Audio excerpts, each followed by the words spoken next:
Lucy. I'm the director of the Hatton Gallery in the Department of Art and History. We are very proud to have tonight Odette England here to talk about her work, who's on display in the Hatton Gallery until December 11th. The exhibition is called Degrees. To give Odette a welcome, I want to introduce the partnership that we had, the Hatton Gallery had with the Center for Fine Arts Photography, in the person of Hamida Glasgow, who's the executive director of the Center for Fine Arts Photography. So I hope you have fun. I want to just for a second talk to the people on Zoom. This meeting is being recorded, and everybody is muted as a default. So just that you know, this is what's happening. You are welcome to write all your questions in the chat. We will have a Q&A right at the end of the artist talk. But let me introduce you, Hamida Glasgow. Thank you, Sylvia.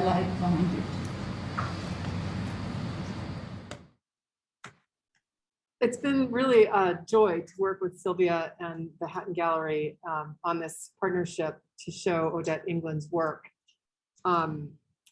From the beginning, when I suggested Odette's work, Sylvia was excited right away, and it's really been a wonderful partnership. Odette as well, I've been wanting to work with Odette for many years. She is an amazing artist, and it's been a pleasure to work with her. Odette has exhibited her work in more than 100 museums, galleries, and art spaces worldwide.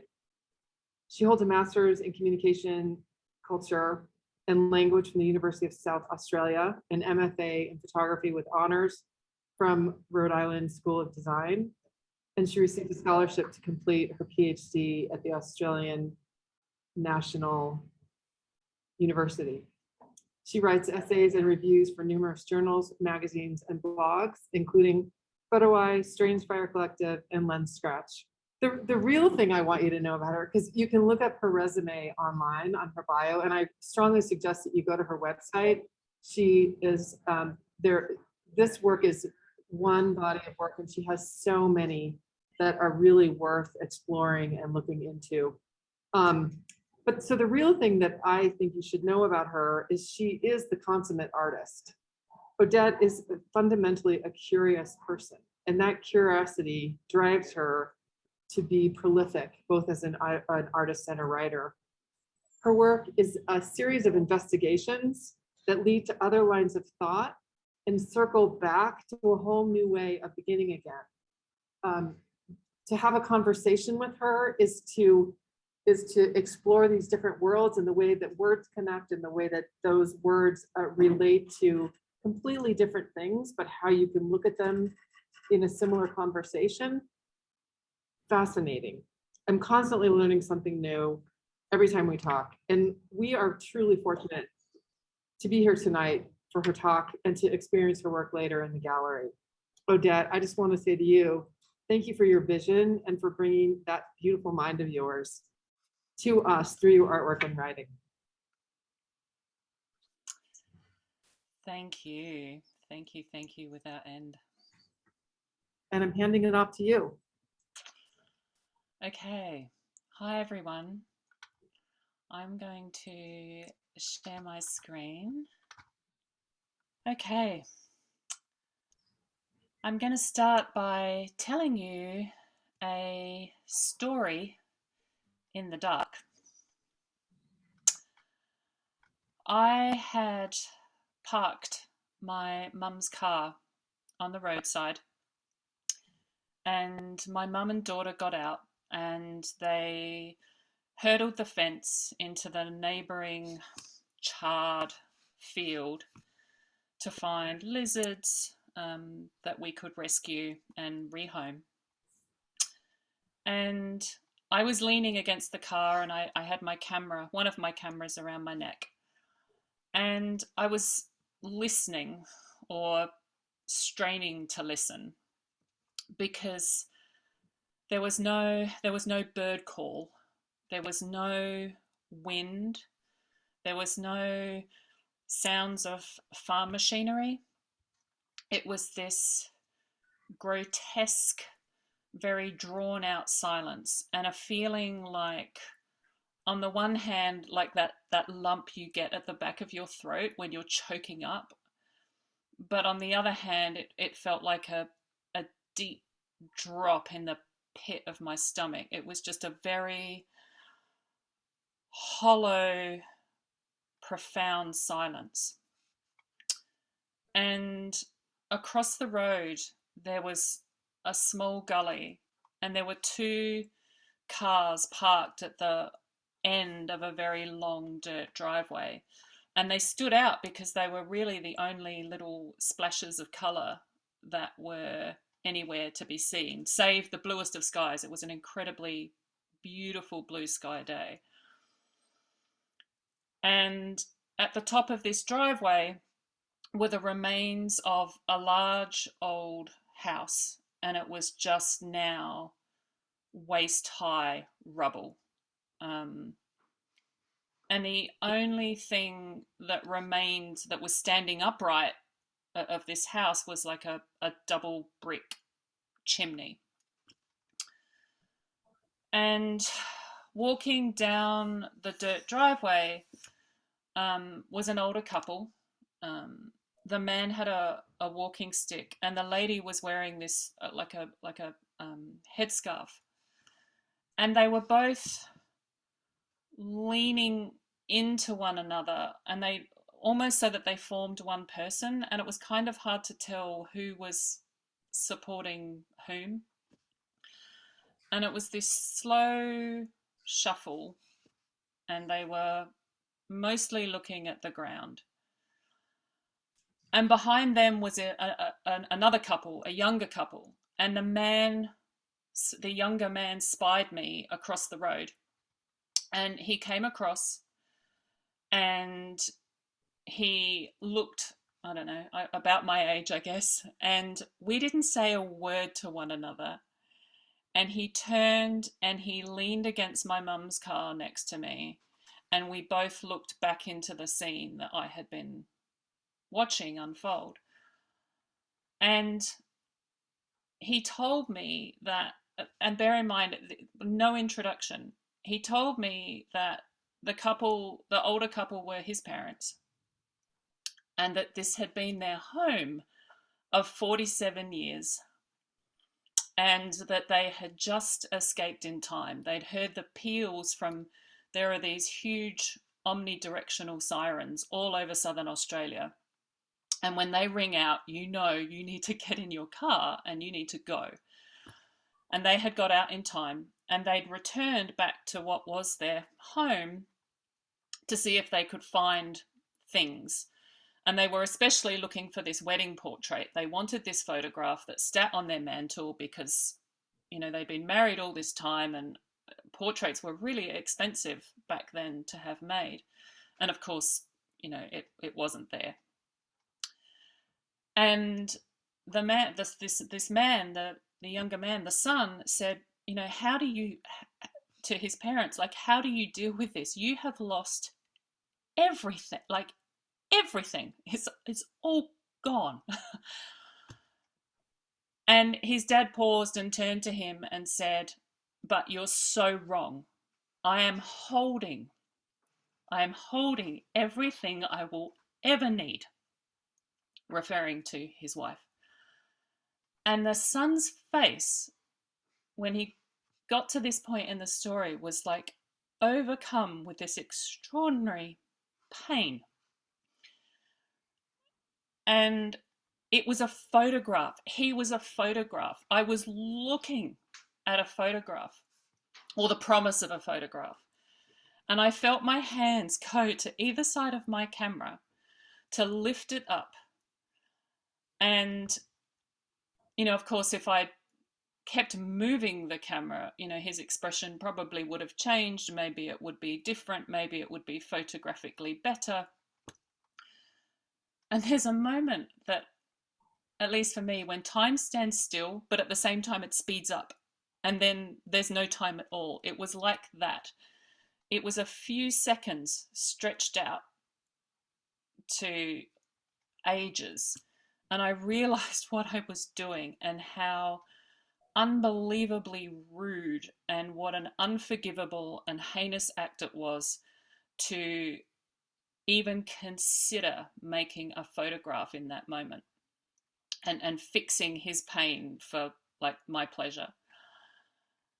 And so I let go of the camera and I moved, just shuffled a few steps over and put my shoulder next to his, and we just stood there. And I don't know how long we stood there, but it was until his parents had gotten in the car across the road in the gully, and he just kind of nodded and he left.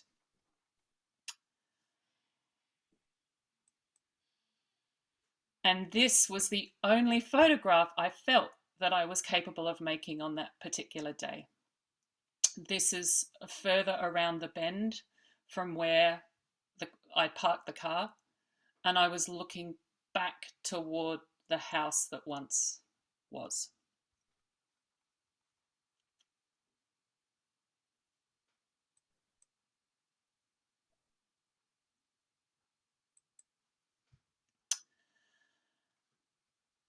Fire is the fourth element of ancient Greek culture, but fire predates even the early Stone Age or fossil records or deep time. And my relationship to bushfires starts years before that encounter that I've just shared with you.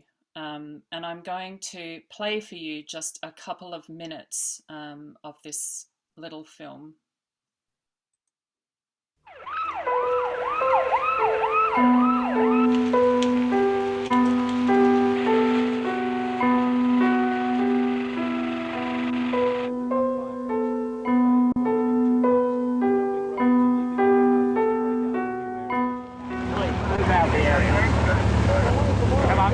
Safety, look, the fire's right there. Move right back, please.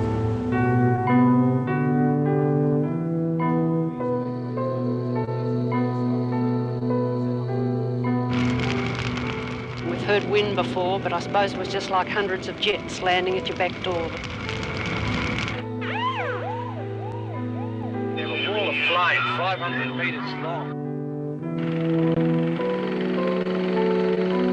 Quite a terrifying thing to see such a wall of flame and be in the middle of it. You certainly had thoughts about whether you were going to survive or not. Then the wind changed, and it wasn't very soon after that the first sparks came over. What did you take with you? Nothing. Well, at the moment we're trying to contain the fires on both the northern and the southern flanks.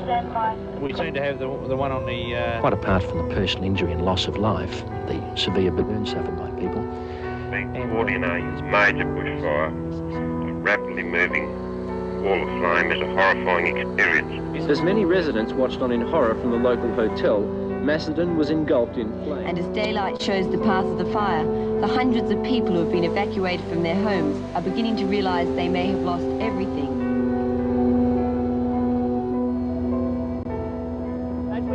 The ocean road towards Lawn, we came across smoke billowing thousands of metres into the air. Roadblocks further up the highway had kept traffic out of the area. We haven't got close to the township itself as yet, but if anybody's trapped in there, God help them.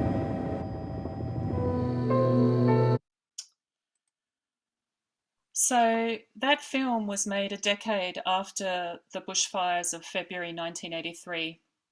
Known as Ash Wednesday, and I didn't grow up in a fire zone in South Australia, but the elementary school that I went to was in a fringe zone, and so in addition to regular fire drills, we also had bushfire drills twice a year, and I remember them from an early age. You know, the teacher would count down from 5 to 1 for the things that we needed to do. You know, 5, walk calmly to the nearest exit. 4, form a line. 3, place your hands on the shoulders of the person in front of you. 2, walk quickly. Left, right, left, right. So there were these protocols that we knew that we had to follow, whether we were in a building or whether we were in a car Most South Australians to this day keep a fire kit in their cars that usually has water, a wool blanket, a torch, a flash, a whistle, these life-saving tools.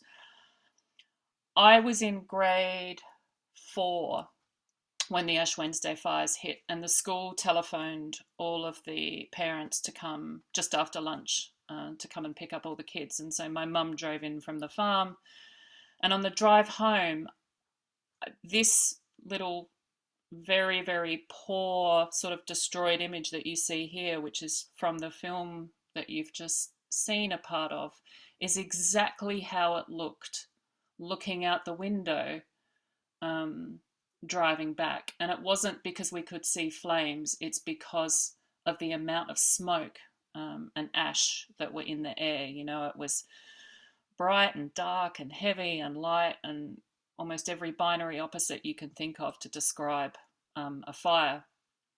And they made a lot of special books and paraphernalia. I think my mum still has her copy of this. And this was almost 40 years ago. And I keep thinking, what have we learned and what have we actioned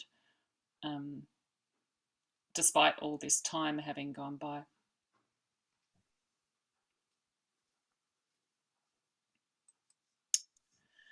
So the 2019-2020 Australian bushfire season, that's now known as Black Summer, was a period of really unusually intense fires throughout the country. And there had been public warnings about, on the news service and from the emergency services since June of 2019, so in the winter. The fire season in Australia typically runs from August through April, so it's 9 months of the year. And I never intended to make this work. I never intended to make photographs about bushfires in my home country. Typically, one doesn't know when a fire is going to strike, or any natural disaster is going to strike. I didn't have with me the photographic equipment or the film that perhaps I would have liked. I was there visiting family. I was there to swap stories. I just didn't know that the stories that I would be swapping and the stories that would unfold would influence my artistic practice in such profound ways. So this is what Friday the 20th of December actually looked like. This is a photograph that I made at around noon in Murray Bridge. Murray Bridge is my birth town. It's about 15 or so miles from what would become the start of the Cuddly Creek fire zone. And I was making photographs of the sky because the clouds were just like nothing I'd seen before. They were voluminous and voluptuous and fast moving and shape shifting. It was like watching an atmospheric dance, and really perversely seductive. The daily temperature that day was predicted to be over 44 degrees Celsius, which is about 111 Fahrenheit. That's not typically unusual for a day or two. What was unusual is that there was abnormally high winds on this day. It was incredibly gusty, and it had been dry for quite a few months. But in less than 30 minutes after I took this is what the sky transformed into. And then another 30 minutes later, it looked like this. And I was using my phone camera intermittently as well throughout the day. And I was mesmerized by how fast it was, but also how slow it was. And how quickly it could go from being bright and blue to being like this. The temperature, the difference between here and here is an hour and a half. It's now at this point 47.1 degrees Celsius. That's 116 Fahrenheit. The wind had picked up. And then it just started looking like the clouds. You didn't know whether you were looking at the clouds or the ground. The clouds became the fire. It was just astonishing to watch. So you couldn't tell if you were looking upwards or sideways. It was like a crossword way of looking at the world. So these are all of the skies of where I was.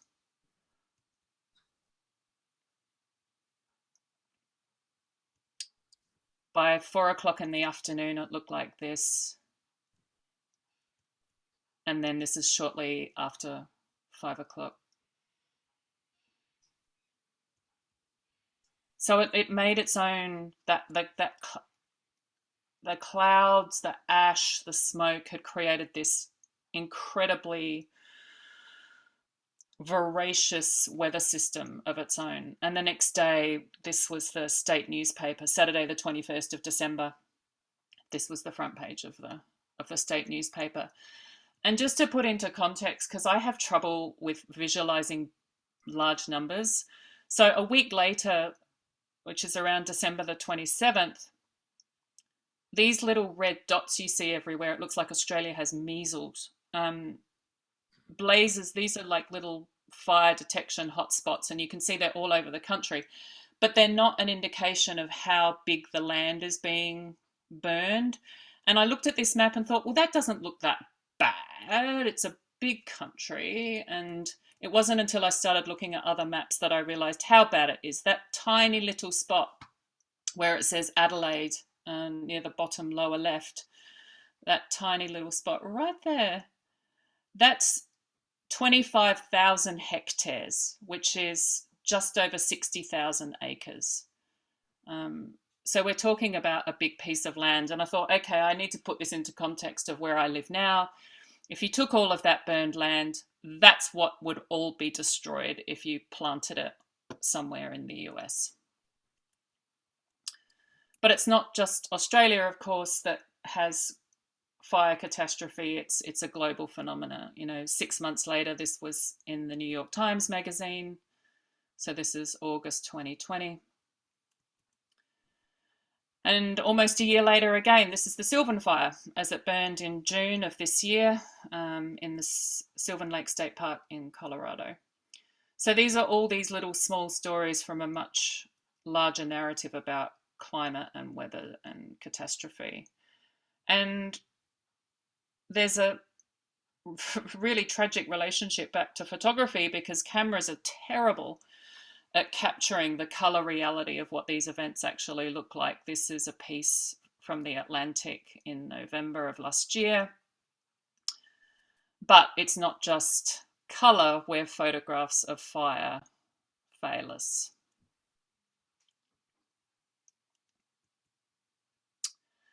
So the name Cuddly Creek, where South Australia's biggest fire was, it comes from the Kaurna word Cuddly, which means Dingo Creek.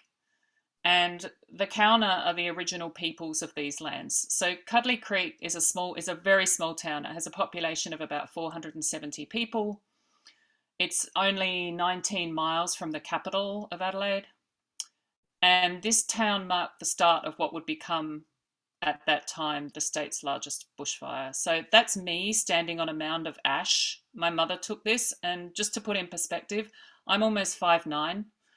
So that big mound of ash that I'm standing on is almost twice my height. Mum took a lot of photographs of me making photographs. She likes to know what I look like when I'm looking. But sometimes she captured me when I wasn't making a photograph. Sometimes it just wasn't possible, or it wasn't necessary. I think pausing is a photographic essential ingredient. Certainly for me it is, because I don't think everything is or needs to be a photograph. I think sometimes the camera, it's really important for the camera to be a vehicle of non-thought. And I'll talk about that in a little bit more detail shortly, just the idea of pausing before pressing. So for 6 weeks, from December through January, I drove in and out of the fire zone 3 or 4 times a week. I was accompanied by my mum and my daughter, and we were looking to help. You know, we were looking for wildlife. I was looking for making photographs. And there was haze everywhere. Every photograph was a little hazy and a little dirty. And the color of burning is a really ugly color. This is summer, not fall. And these are not fall, you know, autumnal trees. These are trees that have been scorched. The land was just so barren and still, and sometimes it just looked like another planet.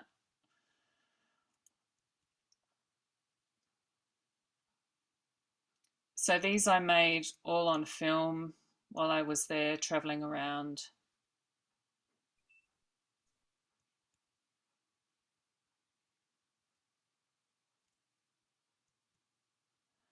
And during those weeks, you know, trees were slowly being marked. The X marks that it needs to be cut down. Sometimes the tree markers would make a little face with teeth, and that meant that the tree was in danger of falling down. Like this tree was next to this tree. So this one had already fallen. And no one could tell us what these little O's meant. One theory is that it was for cutting down only the main branches. Another theory I heard was that the burn damage had made the trees hollow. But everywhere we walked, there were these little O's looking at us within every gum tree forest that we came across. And after a while, I couldn't help but somehow see them, these little X's and these little O's, as like a kind of a sign off at the end of a twisted anti-love letter written from the fires to nature, or from the fires to us. And there were lots and lots of trees that had been cut down, and it made me really sad because there were ones that seemed very much alive on the inside.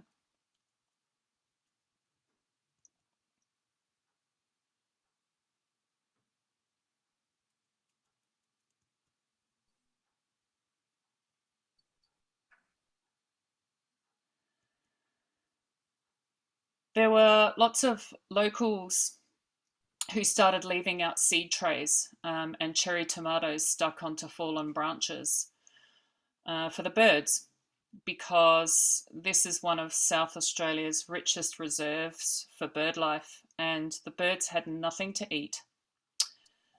They had no homes to return to, and so you'd see these little wooden boxes popping up on top of stumps, or bits of lettuce leaf just sort of draped over fallen trees.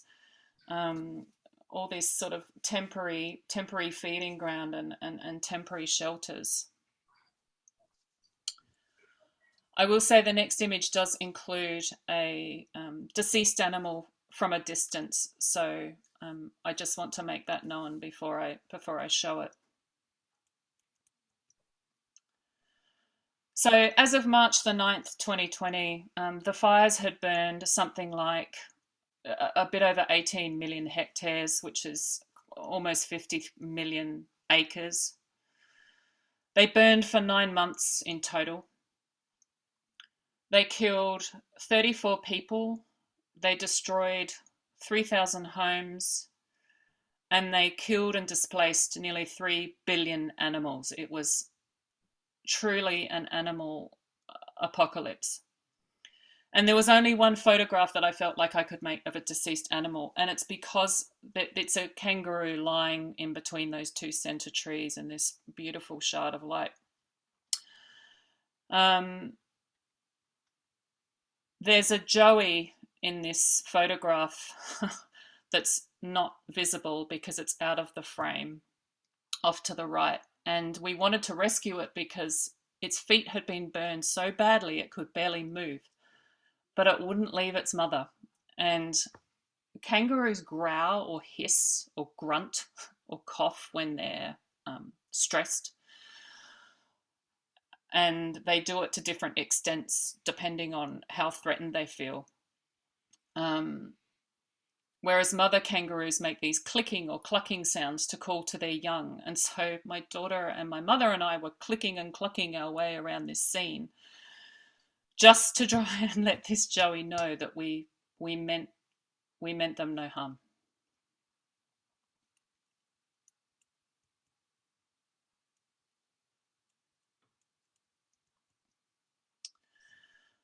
When I got back here to the US at the end of January, I had all my films processed, and I won't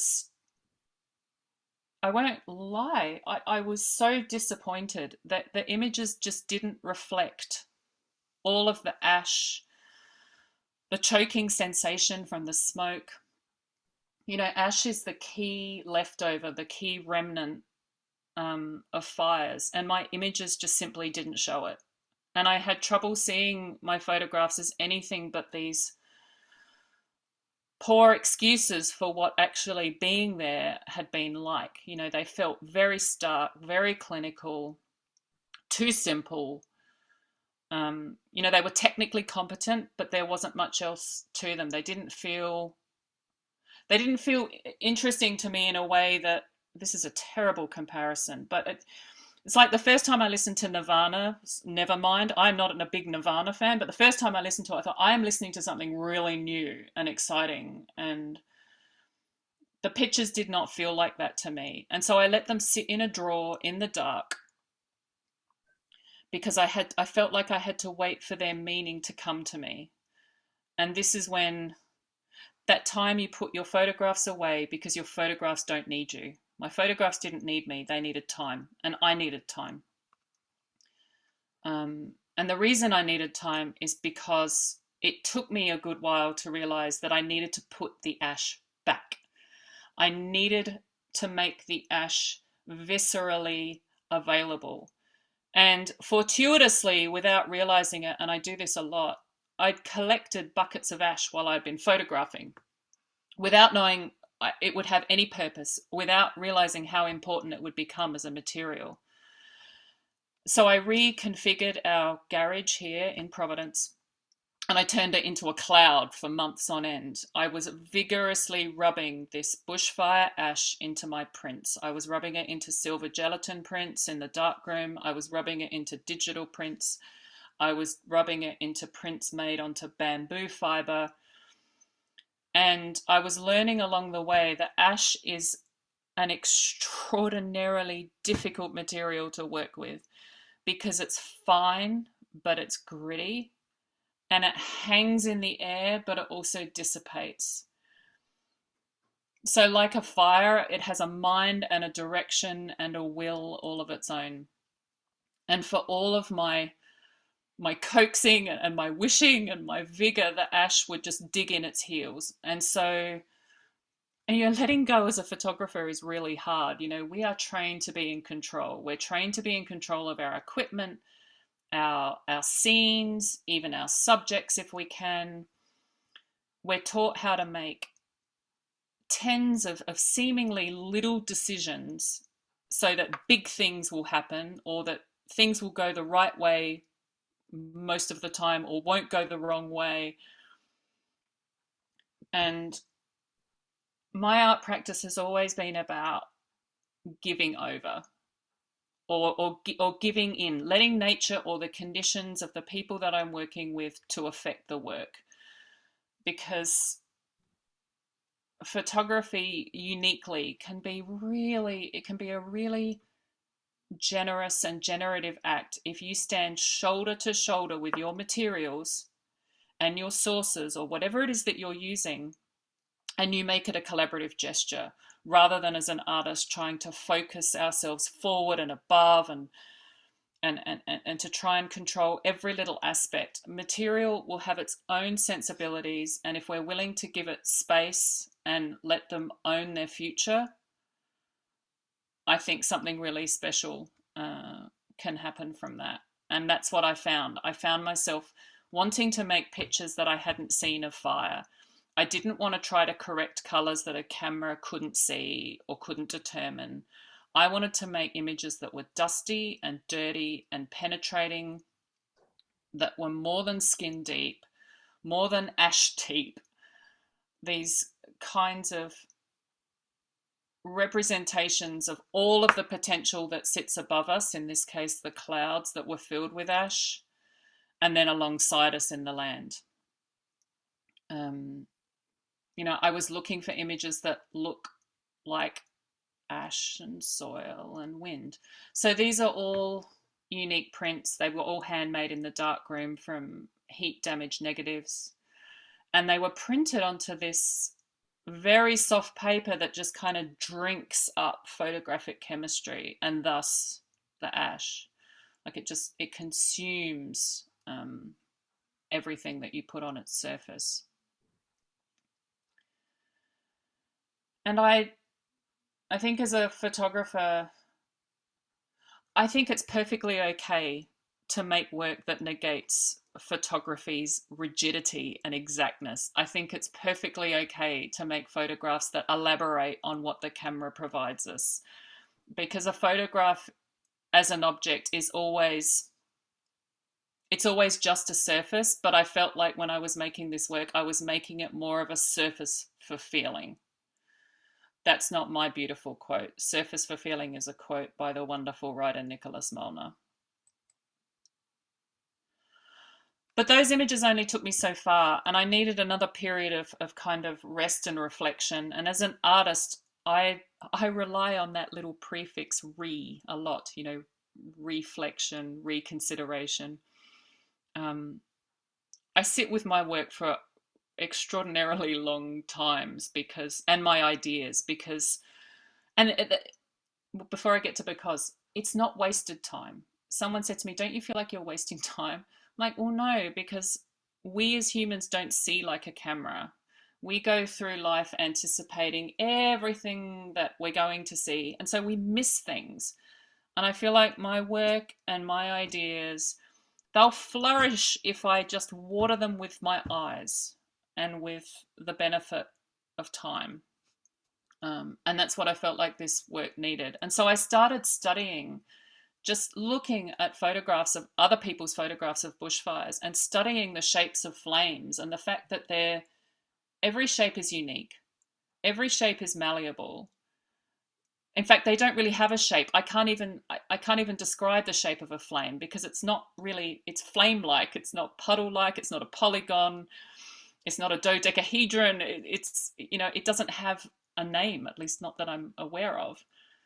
And I was completely mesmerized by that. And I've been fixated for a while now with the limitations of shapes and frames, because photography and painting and printmaking still favor squares and rectangles. And my work's no different. I make squares and rectangles as photographs. But I realized that if this work needed to have me loosen the photograph from these confines and loosen myself from those confines, and to give them their own identity from their birth mother, the fire. But it was a really risky and terrifying act for me as an artist. I did it anyway. I started printing my works onto this raw, unfinished canvas that has a silvery quality like ash. And then I started folding them and crumpling them to mimic flames. And it was a way that I felt like I could start to honor the identity of the very thing that I'd been pointing my camera at. And they self-destruct, right? Because every time I move or touch, this is a mock-up that was on my studio floor. Every time you move or touch a print, once you've printed it onto canvas and reshape it, every time they go up and down off the wall, they corrupt, they damage, and they can't ever go back to how they were. And nor can I as an artist, and nor can the land, and nor can the people who lost every physical thing they owned, nor can the animals. None of it can go back. It's all the same, and yet it's entirely different. And as soon as I realized that, it was like, this is okay. This is okay to do this, right? And these little, you can see these little incomplete corners, oak corners made to sort of support these work. I mean, not only is the frame broken apart, actually the frame is non-existent. But they became these little shoulders for me. They became these little support mechanisms, or ways of trying to prop and support what was going to have its own way anyway, what it was going to try to shapeshift on the wall into print form, regardless of gravity, regardless of how it was placed, regardless of how many nails that were attempted to be hammered into it. It was going to live its own life and its own structure and have its own way and say. And they remind me of little, I've been thinking about these a lot and just looking at the shapes of those little support structures, that they look like crop marks and they look like abbreviation marks. And every time I think of a bracket or a parentheses when I'm writing, they enclose something, but the space that's at the top and below it is open. The space at the top and below it is exposed.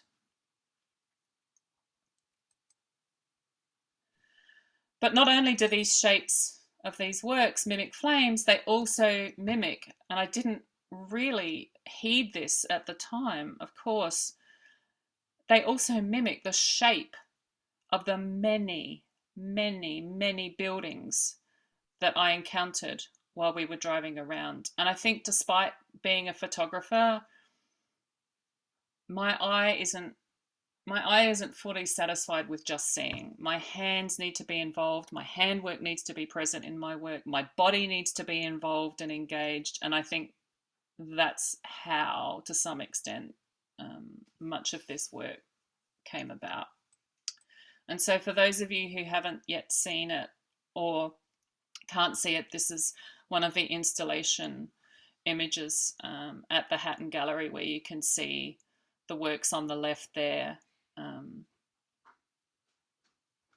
splaying across the wall, and then some of the framed works over toward the right.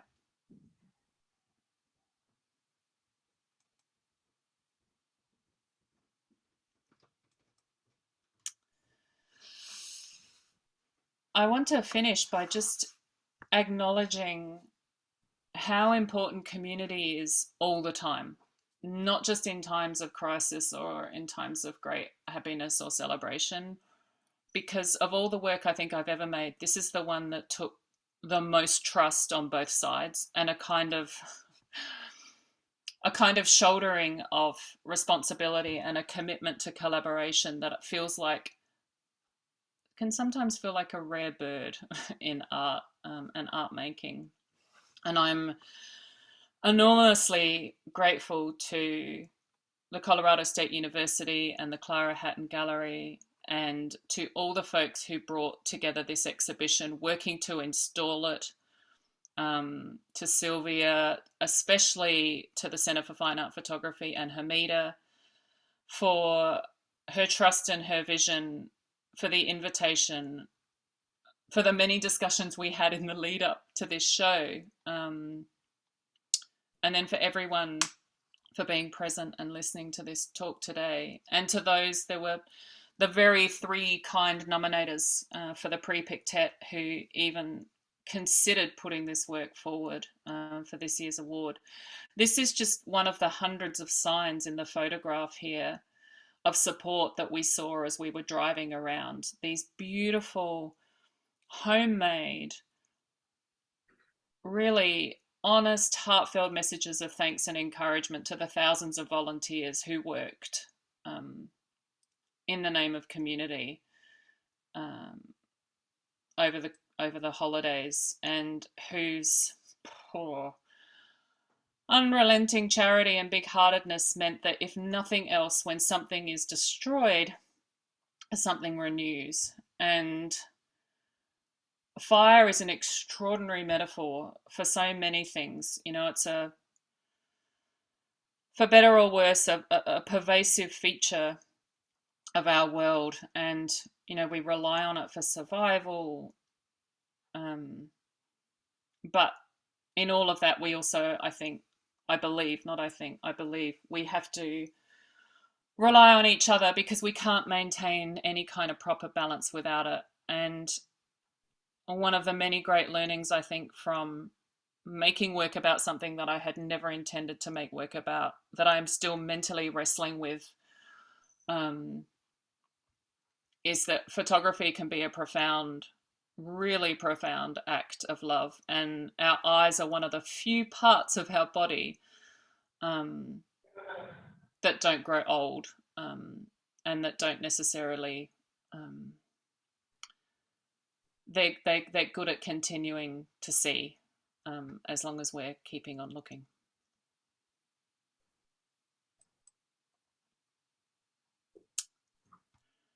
Thank you so much, and I would be honoured to answer any questions that anyone might have. Thank you so much for being with us tonight, and thank you everybody for being here. Thank you for our audience on Zoom. It's been great attendance. I'm very, very grateful for this time. Thank you so much. Thank you. Thank you. Thank you. Thank you.